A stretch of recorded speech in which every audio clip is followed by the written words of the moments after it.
I've been using the new AirPods Pro 2 for a few days now, and while they may look very similar to the last generation, they do have some pretty nice new features and improvements. New touch sensors with swipe gestures, better sound quality and better noise cancellation with a new adaptive transparency mode. But are they worth the upgrade? Let's take a look.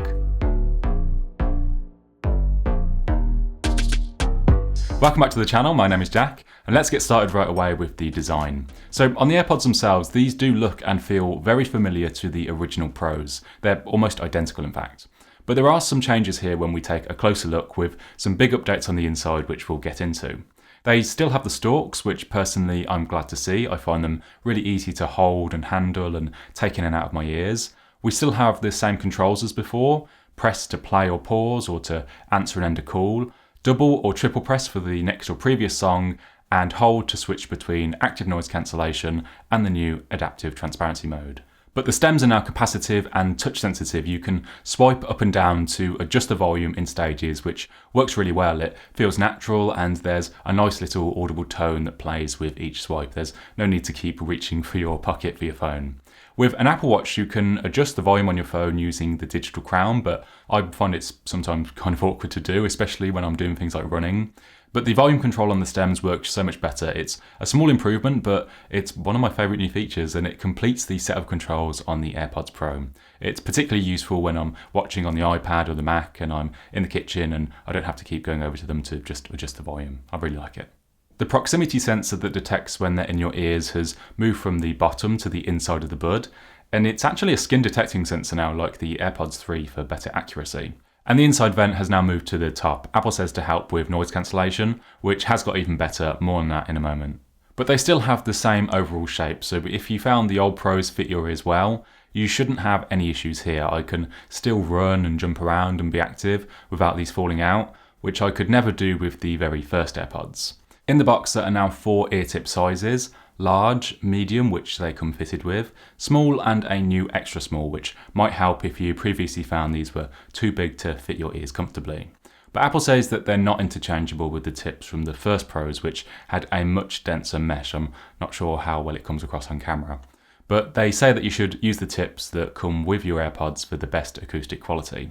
They also still only come in one colour, white, which I would like to see a black pair or maybe some matching colours with the new iPhone 14s. The AirPods Max come with colour options, but there's still none on the AirPods 3 or these latest Pros.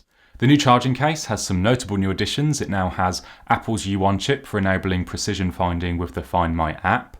This is the same chip that they use in AirTags. The Find My app uses this really cool UI with an arrow and distance to guide you to where your case is. It's pretty neat and it makes finding your AirPods even easier if you're often just forgetting where you've put them. We also have a speaker on the bottom now which plays a sound to help you locate them, and some new tone alerts for when the battery is low or you put the case on charge. There's now a lanyard loop attachment on the side, a nice addition. I picked up this lanyard by Incase from the Apple Store, or you can use one of your choice. Just make sure that it's not too thick. With it you can attach your Pros to your backpack or your bag for easy reach, and the magnets inside the case do keep the lid pretty well shut, so they hopefully won't be falling out. And also, now both the AirPods and the charging case are IPX4 sweat and water resistant. Previously only the AirPods themselves were, so they'll be fine if they get splashed with a bit of water. On the inside, the new Pros have Apple's next generation H2 chip, which powers things like instant pairing and switching, active noise cancellation and the new adaptive transparency mode. The new chip works with a new low distortion audio driver and a custom amplifier to power it for improved sound quality over the first generation.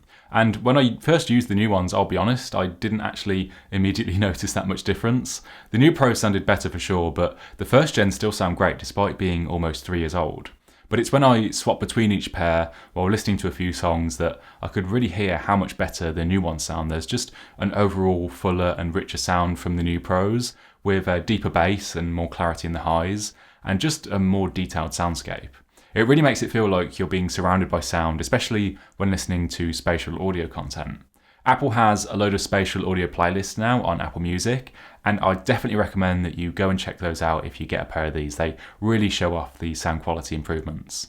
Voices sound really crisp and clear if you listen to a lot of podcasts. They're also great for watching TV and films with. I use mine all the time with the Apple TV, and yeah, I'm just really pleased with the sound quality. I think they sound great.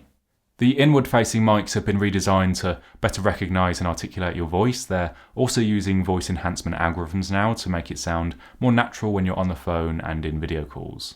Here are how the mics sound on the first generation AirPods Pro. And this is how the mics sound on the second generation AirPods Pro. They sound so much clearer and a lot less muffled now, and less sort of artificially processed, I think. One of the biggest changes we get with the new H2 chip is the improved active noise cancellation and the new adaptive transparency mode. And these are features that really separate the Pros from the standard AirPods if you're trying to decide between the two. And I've definitely noticed the improvements here, despite how good the original Pros are. Apple says that these can cancel out double the amount of sound as before. My old Pros, which I'd use all the time in the gym, would cancel out maybe around 70% of the background noise, the sound of people working out and the music that's playing through the gym speakers. I'd say now though that with these new ones they block out maybe 80 or even 90% of what's going on. They're scarily good, particularly at reducing those sort of consistent low-level frequencies like the sounds of passing traffic or the oven when I'm in the kitchen. With my old Pros I could still hear a bit of the gym's music playing under my own, but not anymore with these, only really when there's that sort of brief silence between each song. And they're just as great as when I've been using them around the home or when I'm out and about. The bottom line is that the noise cancellation is better than ever, and it means that you can really focus on your own music or your studying or your workout without those background distractions. How well these fit in your ears also plays a part, which is also why they included that new extra small tip size for those with smaller ears. You can also do an ear tip fit test, which plays some music while you're wearing them, and it uses the mics to listen for any sound leaks, and it tells you if you should use a different tip size or adjust the AirPods in your ears. If you've not used AirPods Pro before, transparency mode uses the mics to actively let sound in, so you can hear things like traffic when you're crossing a road or when someone starts speaking to you without having to take the buds out, which has always been really impressive to me. There's no noticeable delay in the sound and everything sounds incredibly natural. And it's easy to forget that you're even still wearing them.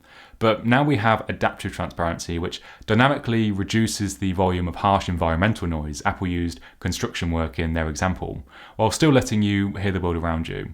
Now, I've not been able to test them out in some extreme conditions like that just yet, but I have tried blasting some music out of some speakers and standing really close to the vacuum. And you can see in the Noise app on the Apple Watch how the AirPods can reduce those loud sounds now. They limit them to about 85 decibels to help protect your hearing. The H2 chip processes all of this at 48,000 times per second too, so it can react pretty much instantly to those loud noises. When using transparency mode on my old Pros, there was always this sort of very subtle hum I could hear in the background from the mics, only when I'm in like a very quiet, pretty much silent place. And that is still here with the new ones. It's actually a little bit more noticeable than before. I thought that it might be because of the new adaptive transparency, and I did try turning it off to see, but the louder hum was still there. It is only slight and it's not that big of a deal, it's just something that I've noticed, so let me know in the comments if you've been hearing the same with the new Pros. And just to say, they can be paired with non-Apple Bluetooth devices too, but if you're not in the Apple ecosystem, you won't get the benefit of things like the seamless setup, which syncs to all of your iCloud devices, and the auto device switching as you move between them. The efficiency of the new H2 chip also means that we get even longer listening times and battery life, now up to 6 hours of listening on a single charge, up from the 4.5 that we had before, and that's a 33% increase, which is pretty big considering how small the batteries in these have to be. And they also have Bluetooth 5.3 now, like the new iPhone 14s, for an even more efficient wireless connection, which does also help. With the charging case, you now get up to 30 hours of total listening time, up from 24, so overall these will last even longer between charges. I often use my AirPods for long periods when I'm editing these videos on my Mac, and they definitely last longer for sure before I get any of those low battery warnings. They can still charge with any wireless Qi charger.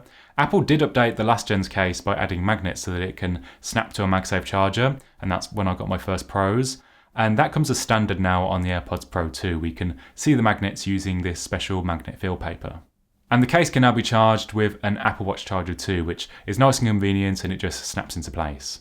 And like the 14s, we still have a lightning port on the bottom for wired charging. Maybe next year we'll get USB-C. I also like that the case battery level is always visible in the battery widget now when they're connected. Before it would only show when the AirPods were inside, so it's much easier to monitor that now. So are these worth the upgrade, and should you buy them?